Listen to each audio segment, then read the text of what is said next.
मिला टाइम्स में खुशामदीद। इलेक्शन हो जाने के बाद वोट चोरी को कैसे रोकना है, ईवीएम को बदला ना जाए, उसके साथ छेड़छाड़ ना किया जाए, कैसे इसकी निगरानी करनी है और स्ट्रॉन्ग रूम की कैसे हिफाजत करनी है, ये सबक देश के नेताओं को ममता बनर्जी से सीखना चाहिए, उनको आइडियल मानना चाहिए। क्योंकि ममता बनर्जी ने वेस्ट बंगाल का चुनाव हो जाने के बाद जिस तरह स्ट्रॉन्ग रूम की हिफाजत की है, जिस तरह खुद वो मैदान में डटी हुई है और जिस तरह अपने तमाम वर्कर्स को वो गाइडलाइंस दे रही है, उनको डायरेक्शन दे रही है, उनके लिए वर्कशॉप करा रही है, देश के तमाम नेताओं के लिए इसमें सबक है। क्योंकि इस देश में जो लगातार अपोजिशन पार्टियों की हार हो रही है और सिर्फ एक पार्टी को जीत मिल रही है, तो वजह ये नहीं है कि उस पार्टी को वोट मिल रहा है, बल्कि बार बार अपोजिशन पार्टियों का ये इल्ज़ाम सामने आता है, उनका दावा सामने आता है कि वोट को चोरी किया जाता है, चुनाव में धांधली की जाती है, ईवीएम को बदल दिया जाता है, स्ट्रॉन्ग रूम में जो पहले से ईवीएम रहता है उसको बदलकर दूसरा ईवीएम लाकर रख दिया जाता है, काउंटिंग सेंटर पर धांधली की जाती है और इस तरह एक पार्टी की जीत हो जाती है, दूसरे पार्टियों की लगातार देश भर में हार हो रही है। ममता बनर्जी को इसका अंदाज़ा था, इसलिए ममता बनर्जी लगातार निगरानी कर रही है कि कहीं भी ईवीएम को बदलने नहीं दिया जाएगा, किसी तरह की कोई गड़बड़ी नहीं करने दी जाएगी। इसके अलावा ममता बनर्जी ने अपने तमाम वर्कर्स को ये गाइडलाइंस दे दी है कि काउंटिंग सेंटर पर कैसे रहना है। और ममता बनर्जी ने जब सख्ती दिखाई है, ममता बनर्जी ने अपने सामने वाली पार्टी या अपनी हरीफ पार्टी के चालों को समझ लिया है, तो अब इलेक्शन कमीशन ऑफ इंडिया ने एक विधानसभा में दोबारा इलेक्शन कराने का फैसला कर लिया है। एक विधानसभा के कुछ पोलिंग बूथ पर दोबारा वोटिंग भी हो चुकी है और आगे भी दोबारा वोटिंग का सिलसिला जारी रहेगा और ये सब फैसला करना पड़ रहा है। ममता बनर्जी के बुलंद अज़ाइम को देखते हुए बीजेपी ने जो अपना एजेंडा बनाया था, जो मंसूबा बनाया था, ममता बनर्जी कहीं भी बीजेपी को अपने एजेंडा में कामयाब होने नहीं दे रही है। वेस्ट बंगाल, आसाम और दूसरे तमाम रियासतों में जहां चुनाव हुए हैं उन सब में वोटों की काउंटिंग कल यानी 4 मई को हो रही है। मिलत टाइम्स पर भी पूरा रिजल्ट हम आपको लाइव दिखाएंगे सुबह 7 बजे से रात के 12 बजे तक कि किस स्टेट में किसकी सरकार बन रही है, किस सीट पर किसकी जीत हो रही है। तो आपको किसी और चैनल पर जाकर लाइव रिजल्ट देखने की ज़रूरत नहीं है, मिलत टाइम्स के साथ बने रहिएगा, पूरा रिजल्ट हम आपको दिखाएंगे। और तेजस्वी यादव को, अखिलेश यादव को, राहुल गांधी को, कांग्रेस के और दूसरी पार्टियों के जितने नेता हैं उन सबको ममता बनर्जी से यकीनी तौर पर सबक लेना चाहिए। जब 30 अप्रैल को वेस्ट बंगाल में इलेक्शन मुकम्मल हो गया, उसके बाद ही ममता बनर्जी ने अपने तमाम वर्कर्स को यह हिदायत दी कि किसी को घर नहीं जाना है, किसी को सोना नहीं है, बारी बारी सबकी ड्यूटी रहेगी। और जहां जहां ईवीएम मशीनों को रखा गया है उसके बाहर तमाम वर्करों की ड्यूटी लगा दी गई और कह दिया गया कि अगर एक ग्रुप जाएगा तो दूसरा उसकी जगह लेगा, जब दूसरा आ जाएगा तब पहले वाला जाएगा और बाज़ाब्ता 8-8 घंटे की ड्यूटी लगा दी गई है। किसी भी वक्त स्ट्रॉन्ग रूम को खाली नहीं छोड़ना है, उसके बाहर रहना है, सीसीटीवी कैमरों पर नज़र रखनी है। अपना पर्सनल सीसीटीवी कैमरा कुछ जगह पर ममता बनर्जी ने लगवा दिया ताकि तमाम चीज़ें कैद होती रहे कि कौन स्ट्रॉन्ग रूम के अंदर जा रहा है, कौन आ रहा है, कौन सी गाड़ियां दाखिल हो रही है, कौन सी गाड़ी दाखिल नहीं हो रही है। नेताजी इंडोर स्टेडियम के बारे में खबर आई कि वहां स्ट्रॉन्ग रूम बनाया गया है और कुछ अंदर गड़बड़ी हो रही है, ईवीएम को बदला जा रहा है। ममता बनर्जी सीधे वहां पर पहुंच जाती है और उस वक्त शदीद बारिश हो रही थी, लोग अपने घरों से निकलना नहीं चाह रहे थे। बारिश के दौरान ही ममता बनर्जी इंडोर स्टेडियम में पहुंचती है, बाहर खड़ी रहती है, सीसीटीवी कैमरे की जांच करने का मुतालबा करती है और कहती है अपने वर्करों से कि हमें यहां से हटना नहीं है, बारिश हो, आंधी आ जाए, तूफान आ जाए, इन सब का बीजेपी फ़ायदा उठाना चाहेगी। अपने वर्करों को वहां पर उन्होंने खिताब भी किया, आप सुनिए। हमारा जो ईवीएम मशीन है इधर में स्ट्रॉन्ग रूम है, तो आप लोगों को जानकारी है कि नेताजी इंडोर में सीसीटीवी पे हम पाए गया और बहुत सारे जगह में कि उधर में मैनिपुलेशन हो रहा है और बाहर का आदमी आके वो खुल रहा है, देख रहा है, पोस्टर डायलॉग को इधर उधर कर रहा है। वो देखने का बाद मैंने जब सीसीटीवी देखा टीवी में, तो मैंने सोचा मैं भी उधर देख के आऊँ। तो पहले तो सेंट्रल फोर्सेस मेरे को एंट्री करने नहीं देते थे, उसके बाद पूछा किसी से, बोला नहीं हमको जाने का हक है। बिकॉज वो लोग पहले किसी को अंदर में ही जाने नहीं देते, लेकिन as per our election rules the candidate and election agent of any party is allowed up to the sealed route, not inside the sealed room but outside at the door of sealed room. तो पहले तो ये लोग मेरे को घुसने ही नहीं देते थे, उसके बाद उसको फोन किया, बट आरो किसी से परमिशन लेके आरो मेरे को घुसने दिया। और जो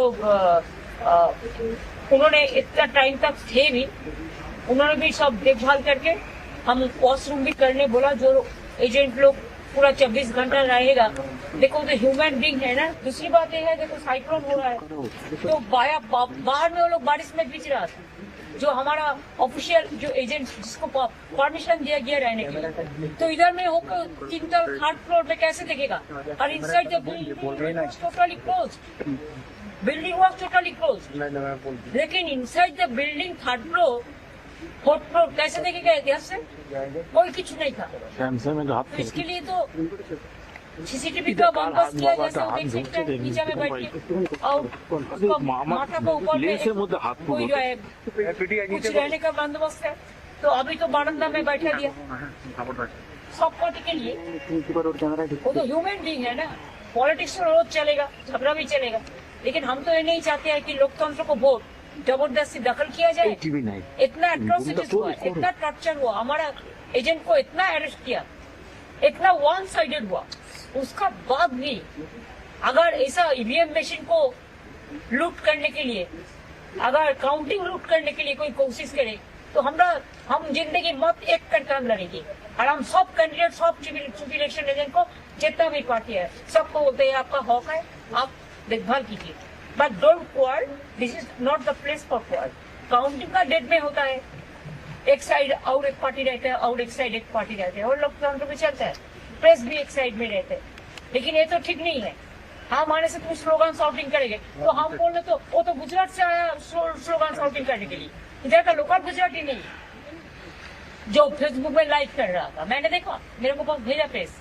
लेकिन आप बोलो हमारा कोई एरिया है, हम 1 सेकंड में बोलेगा तो कॉलिंग सिलेंस से हम 10,000 लेके इधर में खड़ा कर देंगे, हमको बाहर से ले आने का जरूरत नहीं। ममता बनर्जी ने आज एक ऑनलाइन वर्कशॉप का एहतमाम भी किया और वर्चुअल खिताब करते हुए अपने तमाम वर्कर्स को, पार्टी नेताओं को उन्होंने कहा कि काउंटिंग सेंटर पर उन्हें पूरी तरह चाक और चौबंद रहना है, मुस्तैद रहना है, नज़र रखनी है कि वोटों की काउंटिंग किस तरह हो रही है। अगर ज़र्रा बराबर भी शक हो जाए कि काउंटिंग करने में कुछ गड़बड़ी की गई है तो दोबारा काउंटिंग कराना है। अगर ये शक हो जाए कि पहले कुछ और डेटा बताया गया था और जो अपडेट किया गया है वेबसाइट पर वो दूसरा डेटा अपडेट कर दिया गया है, तो दोबारा उसको अपडेट कराना है, मैच करना है, नज़र रखनी है कि जो आपको फिगर बताया जा रहा है वो कितना है और वेबसाइट पर क्या अपडेट किया जा रहा है। ये भी नज़र रखनी है कि उधर मीडिया में क्या चल रहा है और काउंटिंग सेंटर पर क्या चल रहा है। ममता बनर्जी ने अपने वर्कर्स को यह भी कहा कि खाने का टाइम हो जाए उसके बावजूद भी आपको खाना खाने के लिए नहीं जाना है, वहीं पर रहना है जब तक फाइनल रिज़ल्ट ना आ जाए, अपनी जगह नहीं छोड़नी है, क्योंकि ज़रा सी आप कोताही बरतेंगे नतीजा बदल दिया जाएगा और मामूली वोटों से हरा दिया जाएगा। इसलिए हम एक भी मौका नहीं देना चाहते हैं। और ममता बनर्जी आयरन लेडी इसलिए इस वक्त कहला रही है क्योंकि वो ख़ुद मैदान में हर जगह नज़र आ रही है, हर जगह काउंटिंग सेंटर पर वो ख़ुद चक्कर लगाने का वादा कर रही है। उनके जितने सीनियर लीडर्स हैं वो सब ममता बनर्जी का साथ देने को तैयार नज़र आ रहे हैं। और ममता बनर्जी ने जिस तरह स्ट्रॉन्ग रूम की हिफाजत की है, तमाम जगह अपने वर्कर्स को लगा दिया है, उसके बाद ही कुछ सीटों पर या कुछ पोलिंग बूथ पर इलेक्शन कमीशन ऑफ इंडिया ने दोबारा चुनाव करने का ऐलान कर दिया। अब उसमें से एक फलता विधानसभा एरिया है वेस्ट बंगाल का, इस पूरे असम्बली हलका के तमाम पोलिंग बूथ पर दोबारा काउंटिंग होगी। 285 बूथ सेंटर हैं और यहाँ पर 21 मई को दोबारा काउंटिंग होगी। यानी इस असम्बली हलका के जो पोलिंग बूथ है, यहाँ जो वोटिंग हुई है उसकी काउंटिंग 4 मई को नहीं होगी।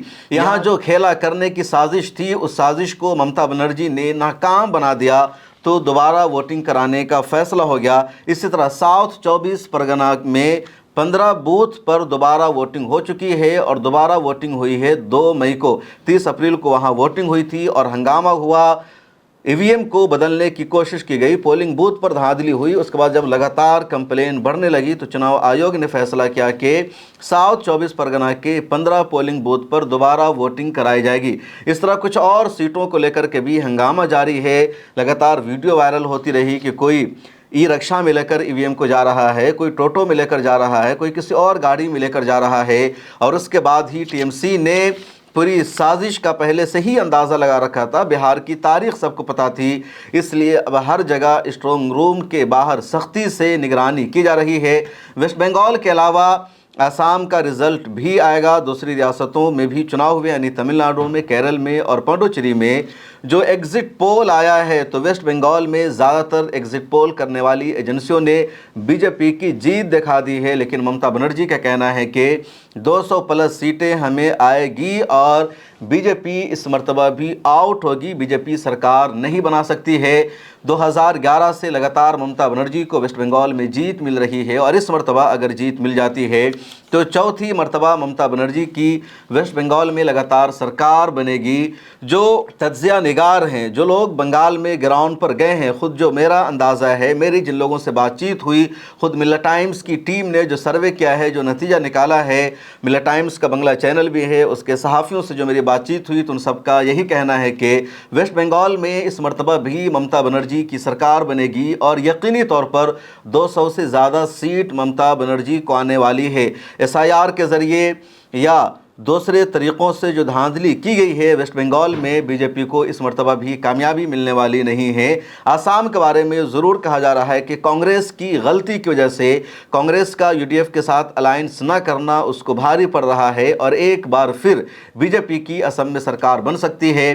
केरल में कांग्रेस की सरकार बन रही है, यही एग्जिट पोल करने वाली एजेंसियों का कहना है। तमिलनाडु में भी डीएमके की सरकार बनेगी और बीजेपी का जिसके साथ अलायंस से एआईडीएमके, उसका भी बोरिया बिस्तर साफ होने वाला है और बीजेपी के साथ अलायंस करने का उसको नुकसान होगा, न कि फ़ायदा होने वाला है। पुडुचेरी छोटा सा स्टेट है और अमूमन वहाँ उसी की सरकार बनती है जिसकी मरकज़ में सरकार बनती है। वेस्ट बंगाल का एग्जिट पोल साल 2021 में भी फेल हो गया था। 2021 के चुनाव में भी ज़्यादातर एग्जिट पोल की एजेंसियों ने ममता बनर्जी को हराया था, बीजेपी को जिताया था, रिज़ल्ट उसके ख़िलाफ़ आया और अंदाज़ा यही है कि 2026 के इलेक्शन में भी रिज़ल्ट एग्जिट पोल के सर्वे के ख़िलाफ़ आने वाला है।